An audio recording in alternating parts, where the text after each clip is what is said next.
नमस्ते दोस्तों, स्वागत है आप सभी का आपके अपने चैनल साइबर सिपाही में। इस वीडियो को अंत तक जरूर देखिएगा या फिर इस वीडियो को यहीं पे स्टॉप कर दीजिए, आगे बिल्कुल मत देखिए। फोन की घंटी बजती है, इधर से आवाज आती है सलाम वालेकुम भाईजान। यहां से बोला जाता है वालेकुम अस्सलाम। कैसे हो असलम? भाईजान मैं एकदम खैरियत से, आप कैसे हैं? ये कहता है मैं भी खैरियत में हूं। असलम पूछता है कि भाईजान क्या लेके आऊं आपके लिए? चिकन बिरयानी, मटन बिरयानी, कोरमा या कोई पान बीड़ी सिगरेट या फिर कोई और बड़ा सामान? बताओ क्या लेके आना है। यहां से आवाज आती है असलम मेरी बात को बहुत ध्यान से सुनो, मुझे तुमसे कोई खास चीज चाहिए। असलम अपने फोन को छाती पे रगड़ के एक बार साफ करता है, फिर से कान पे लगाता है और कान पे लगा के बोलता है भाईजान बोलो क्या लेके आना है, बताओ मैं लेके आता हूं। और उसके बाद में यहां से जो डिमांड की जाती है उसकी कल्पना असलम ने भी नहीं की थी और उसकी कल्पना टेक्निकल सर्विलेंस टीम ने भी नहीं की थी। जो इस कॉल को इंटरसेप्ट कर रहे थे दिल्ली पुलिस, उन्होंने भी नहीं की थी। शाहिद, जी हां शाहिद नाम था उसका। अंत तक जुड़े रहिएगा।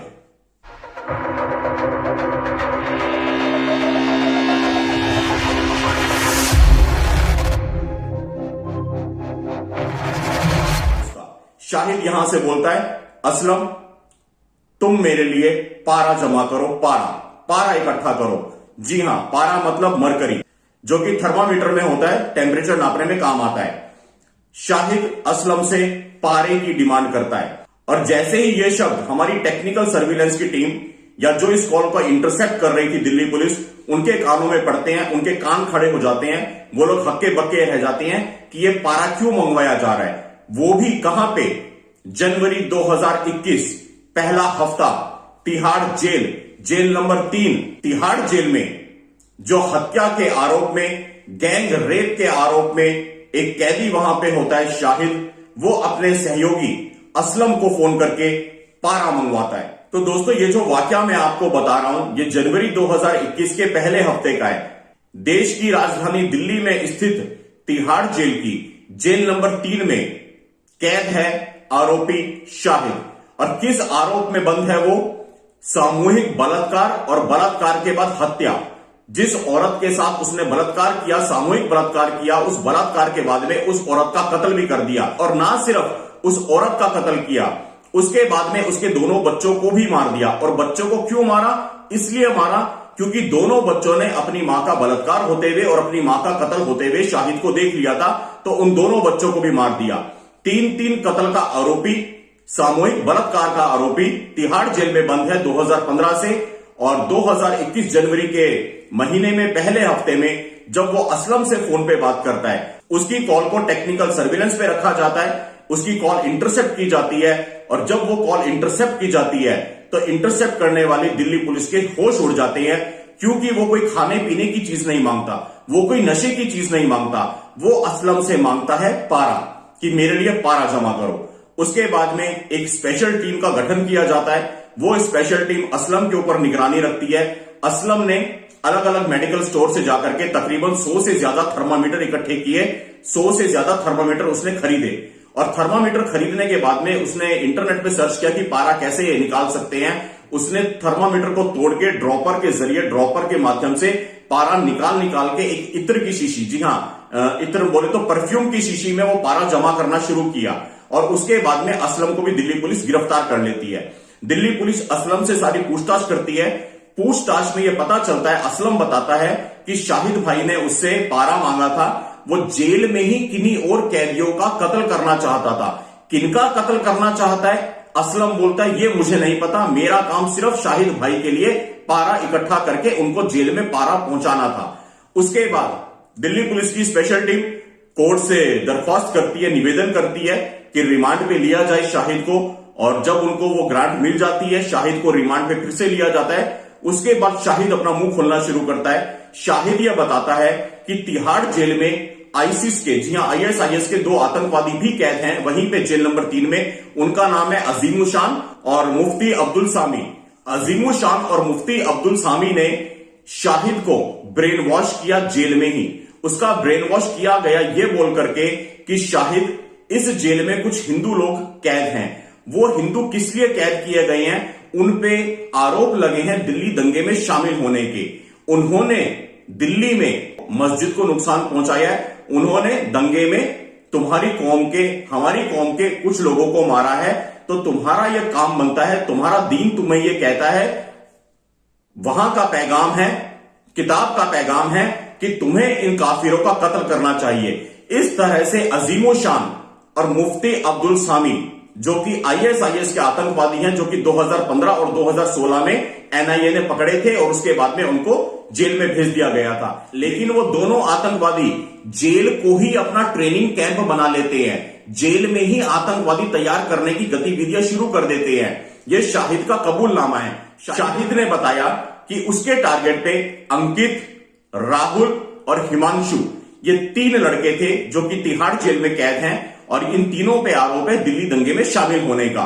अजीमो शान और मुफ्ती अब्दुल सामी ने शाहिद को पूरी तरह से ब्रेन वॉश करके भड़का दिया और पारे का इस्तेमाल करके कैसे उनको मारा जा सकता है यह भी समझाया। शाहिद ने खुलासा किया बाद में पुलिस के सामने कि योजना यह थी कि जेल में जब सारे कैदी इकट्ठे होंगे, एक फाइट करवाई जाएगी, आपस में कैदियों का झगड़ा करवाया जाएगा और उसी झगड़े के बीच में इन तीनों बच्चों पे, राहुल पे, अंकित पे और हिमांशु में पारा उतार दिया जाएगा उनके अंदर और पारे के माध्यम से उनकी हत्या कर दी जाएगी तिहाड़ जेल के अंदर।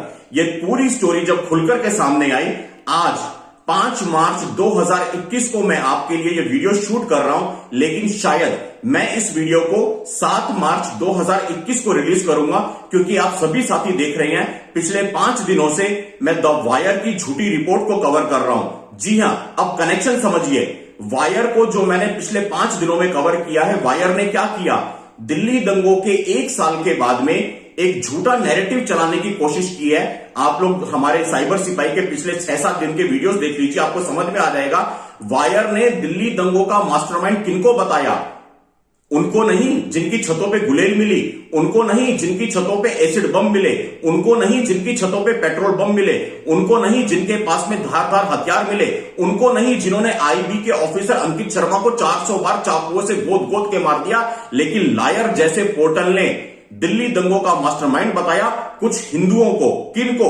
वो सारे हिंदू जो साइबर सिपाही चैनल पे आते हैं, दीपक सिंह हिंदू, अंकित तिवारी, पिंकी भैया, यति नरसिंह, सरस्वती जी महाराज, रागिनी तिवारी और बहुत सारे नाम अभी आने बाकी हैं। अभी हमारा भी नाम आना बाकी है। कोई बड़ी आश्चर्य नहीं है। जिस वक्त मैं ये वीडियो रिलीज कर रहा हूं, अब से कोई 24 घंटे 48 घंटे के बाद में शुभम मंगला को भी दिल्ली दंगों का मास्टरमाइंड लायर वाले घोषित कर दे। क्यों?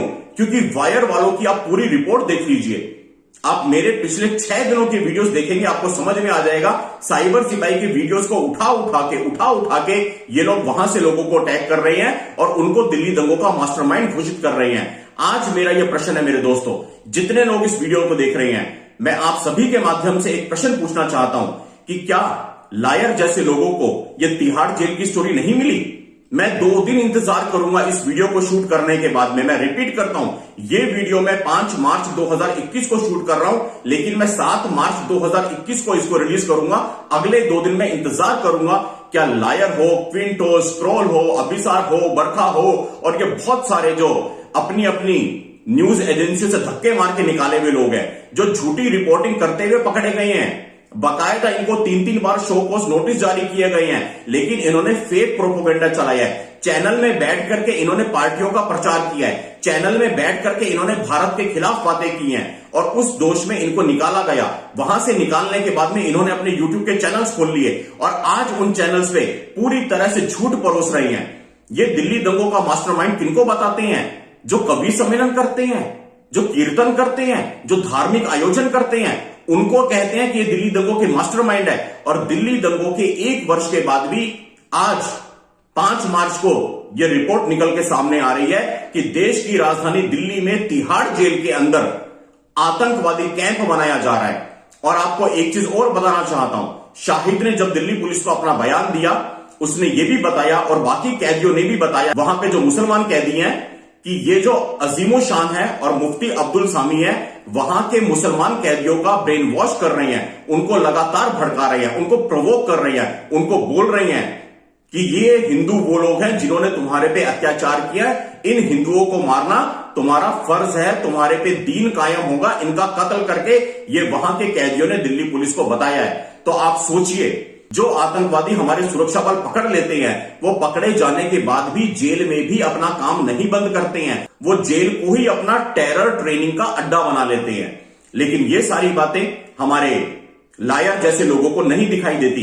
आप लोग याद कीजिए, मैं पिछले 5 दिनों से लायर की रिपोर्ट पे 2 ही प्रश्न कर रहा हूं। मेरे 2 प्रश्न क्या है, आज आप लोग फिर से सुन लीजिए। मेरे 2 प्रश्न ये है कि लायर जिन लोगों का नाम ले रहा है, जिन हिंदुओं का नाम ले रहा है, क्या लायर वाले ये सुपारी देने का काम नहीं कर रहे इन हिंदुओं का नाम लेकर के? जैसे अजीमुशान ने राहुल का, हिमांशु का और अंकित का नाम लेकर के शाहिद को तैयार किया कि इनको मार दो, क्या लायर वाले निर्दोष हिंदुओं का, दीपक सिंह हिंदू का, पिंकी भैया का, यति बाबा का हमारा नाम लेकर के हमारी सुपारी देने का काम नहीं कर रहे? और दूसरा मेरा प्रश्न यह था कि जिस तरह से अजीमुशान और मुफ्ती अब्दुल सामी ने इनको भड़का करके कत्ल के लिए उकसाया और पूरी प्लानिंग हो गई थी, ये तो कॉल इंटरसेप्ट हो गई और ये कांड होने से बच गया, क्या ये लायर वाले अपनी रिपोर्टिंग के जरिए, दंगों की रिपोर्टिंग के जरिए फिर से दंगा भड़काने की साजिश नहीं कर रहे हैं?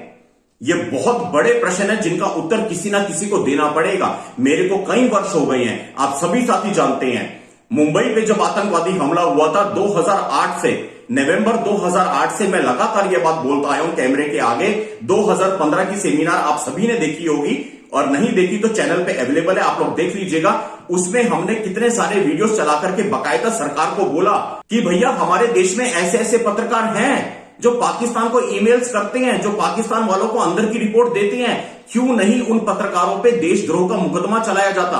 और आज कितने सारे वेब पोर्टल्स भर गए हैं जो कि मोदी विरोध से बढ़ते बढ़ते देश के विरोध में आ गए हैं, और देश के विरोध से बढ़ते बढ़ते अब सीधे सीधे हिंदुओं के विरोध में आ गए हैं। आज दिल्ली की तिहाड़ जेल में इतना बड़ा कांड होने से बचा है, लेकिन लायर जैसे लोग जो तिहाड़ जेल में नहीं है, बाहर बैठ के अपने एसी के कमरों में बैठ करके फेक नैरेटिव चलाते हैं और देश में दंगे भड़काने की साजिश करते हैं, जो एक पक्ष को, एक कौम को मजलूम दिखाते हैं, दबा हुआ दिखाते हैं। जितने आतंकवादी पकड़े गए हैं, जो भारत विरोधी नारे लगाने वाले लोग पकड़े गए हैं, उमर खालिदो, शर्जिल इमामो, उनके पक्ष में कैंपेन चलाते हैं बाकायदा। ऐसे लोगों को क्यों नहीं देशद्रोह के आरोप में पकड़ पकड़ के जेलों में ठूसा जाता और उनके वेब पोर्टल बंद क्यों नहीं करवाए जाते? मैं आप सभी साथियों से निवेदन करूंगा, आप लोग देख लीजिए, पिछले 7 दिनों के साइबर सिपाही के वीडियोस, हमारे हर वीडियो की रीच को कम कर दिया गया है, हमारे हर वीडियो को दबा दिया गया है। और वैसे लायर जैसे बड़े बड़े पोर्टल 30 लाख, 32 लाख, 40 लाख, 50 लाख उनके सब्सक्राइबर्स, और हर वीडियो के उनके व्यूज भी देख लीजिए। ऐसे में सच की आवाज को स्ट्रॉन्ग कैसे करेंगे? मैं आप सभी साथियों से निवेदन करता हूं, जिन्होंने इस वीडियो को अंत तक देखा है, इस वीडियो को अधिक से अधिक शेयर कीजिएगा, हमारी आवाज को फैलाइएगा, चैनल को सब्सक्राइब जरूर कीजिएगा, और उसके साथ में जो बेल आइकन है, घंटी के आइकन को भी दबा दीजिएगा, और कम से कम अपने 10-20 दोस्तों से भी यह काम करवाइएगा। और इस वीडियो के कमेंट बॉक्स में लिख करके बताइएगा कि आज के वीडियो पे आपकी क्या प्रतिक्रिया है, आपकी क्या राय है। जिस तरह से देश की राजधानी दिल्ली में तिहाड़ जेल में टेरर ट्रेनिंग कैंप का अड्डा बना दिया गया अजीमुशान और मुफ्ती अब्दुल सामी के द्वारा, और बाहर लायर जैसे न्यूज पोर्टल यह खेल खुला खेल रहे हैं, इस विषय पे आपके कमेंट्स में जानना चाहता हूं। बहुत बहुत धन्यवाद। जय श्री राम, हर हर महादेव।